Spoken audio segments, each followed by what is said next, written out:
So in this video, we'll be covering moving average cost. I know a lot of people ask what that is. It's also called MAC. So let me pull up. Okay. So MAC again is called moving average cost. So it's the average cost of that item. Okay.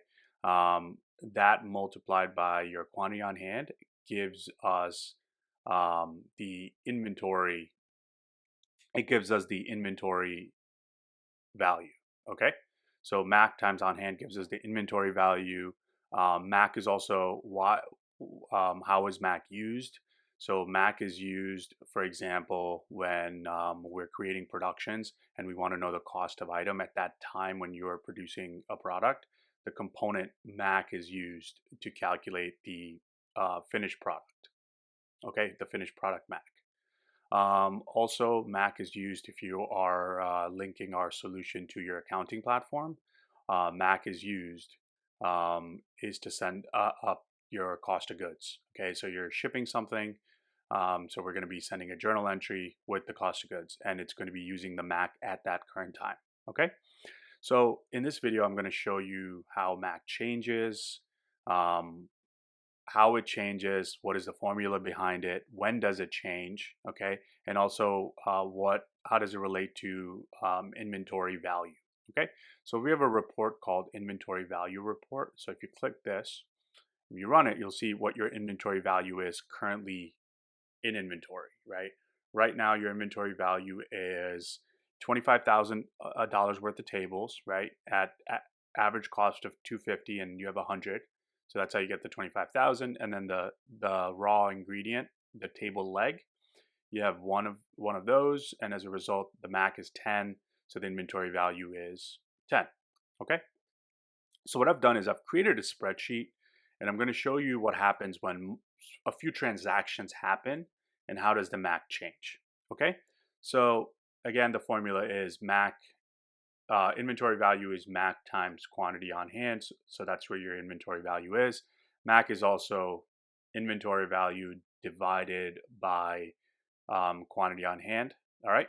So, okay. So I have this transaction here for a manufacturing transaction where a table is being produced. And then I also have a sales order where a quantity of 25 is being sold. Okay. So what I'm going to do is I'm going to show you what happens when one transaction happens, and if I were to swap the order of transaction, what happens to the MAC. Okay, so let's put in let's assume that the manufacturing transaction is going to happen, right? Where basically what it's going to do is it's going to increase your inventory by 10. Okay, your inventory value will go up by 5,000 because to produce 10 it costs 3,500 in component cost and then 1,500 in labor. So now your new value is 30,000. Okay, so your MAC is going to be 30,000 divided by quantity on hand, which is actually this. Okay, so your MAC is $272.73. So what has happened here? So anytime you add inventory into the system, so the MAC only changes when you add inventory into the system. Okay, so how can you add inventory in the system? You can add inventory by purchasing and then receiving your purchase orders. So there are specific videos on how to receive inventory into the system. Another way to put inventory into the system is inventory adjustment. So that would be going to inventory adjustment here, and then adding your inventory. Okay. And another way to put inventory into the system, again, increasing the quantity on hand, is by production. So if you produce something, you're going to be able to increase the quantity of that product. Okay. All right. So what happens now? So that's your MAC value. All right. And what happens when you sell something? All right. So let's say we have a sale here, right, where you've sold 25. So that means 85 quantity exists. And then when you sell it, the MAC does not change when you sell. Okay. So the MAC is still the same, 272.73. And then your inventory value at this point would be quantity on hand. So your inventory value is now 23,182. Okay, so when you sell something, MAC stays the same.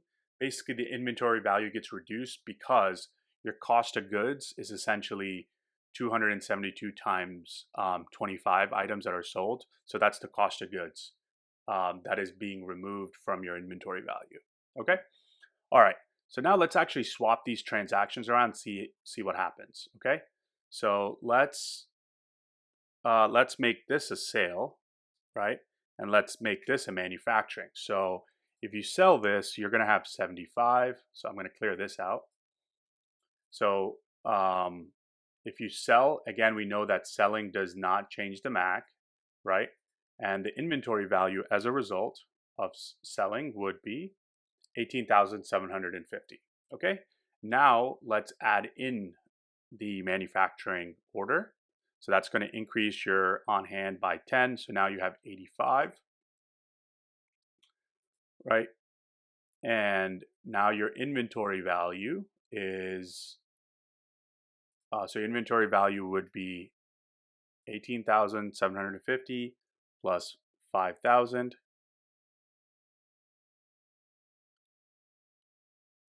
Right. So, and then your MAC is this divided by 85. So it's 279.41. Okay. So your MAC value changes again depending on what transaction happens versus the other. Okay. So your MAC value is dependent on the inventory value at that time. Okay. So let's take a look at another example. So this is the one with production. Let's take a look at what happens when you are purchasing an item. Okay, so you have short rails here, which is a raw ingredient you're buying from your furniture supplier, quantity 25, and cost per item is $28, and then the landed cost total is 50. So your total cost is 25 times 28 plus the $50 landed cost. Okay. So we can also do cost per item landed. Essentially, that is 750 divided by 25. So it's about $30 landed. Okay. So what happens now? Right now, your MAC is 25, but you have nothing in inventory. So your inventory value is 0, right? Anytime your inventory value is 0, which you have, and your quantity is 0, typically whatever the new MAC is, essentially becomes whatever the new cost per landed is of your receiving or your production is typically going to be the MAC. Okay. So again, but the formula is exactly the same. So what we're going to do is the new inventory value that's being added is 750. And then the new quantity on hand will now be 25.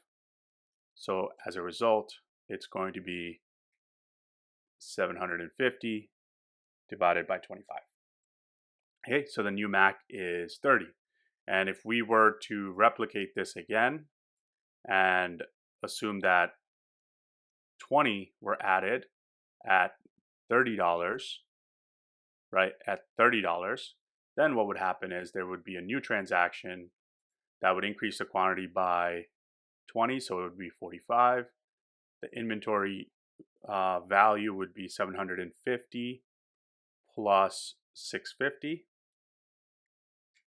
right? So your inventory value is 1400.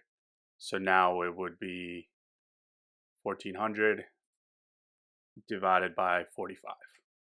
Okay, so your new MAC value is $31.11. Okay, so your MAC changes again. So basically, this is how your MAC changes accordingly. So that's why it's called a moving average. That it moves.